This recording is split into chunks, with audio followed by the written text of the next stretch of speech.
Hello everyone, আসসালামু আলাইকুম। Welcome to my channel recipes by Nisha. আজকে চা প্রেমীদের জন্য নিয়ে এসেছি দুর্দান্ত স্বাদের চায়ের একটি রেসিপি। আজকে তৈরি করব ক্যারামেল টি।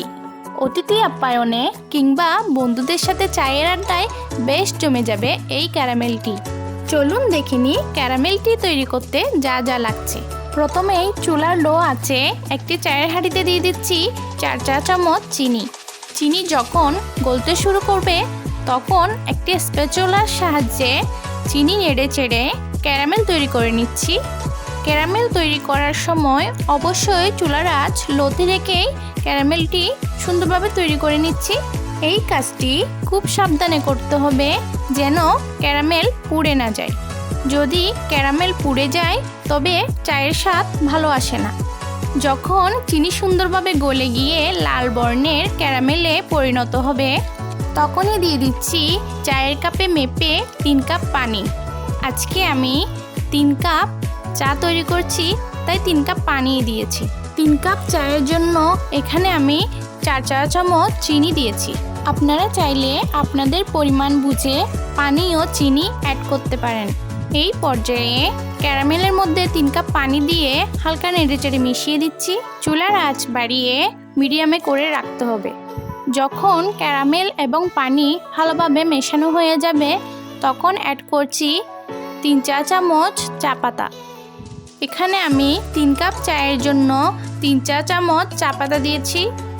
বরাবরের মতো আপনাদের কাছে একটি রিকোয়েস্ট, আমার রেসিপিটি ভালো লাগলে প্লিজ একটি করে লাইক করে দিবেন এবং ভিডিওটি শেয়ার করে দিবেন ফ্রেন্ডস এবং ফ্যামিলির সাথে। চা পাতা দেওয়ার পর খুব ভালোভাবে 2 থেকে 3 মিনিট চা ফুটিয়ে নিচ্ছি। এই ফাঁকে একটি কাপে নিয়ে নিচ্ছি 3 চা চামচ গুঁড়ো দুধ। গুঁড়ো দুধের মধ্যে দিয়ে দিচ্ছি আধা কাপ পরিমাণ পানি।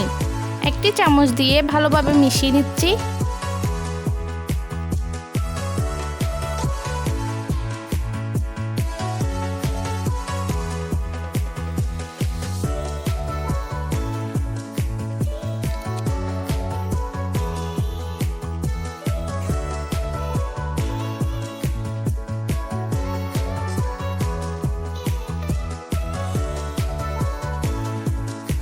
এবার চায়ের লিকারের মধ্যে গুলিয়ে রাখা দুধটি দিয়ে দিচ্ছি।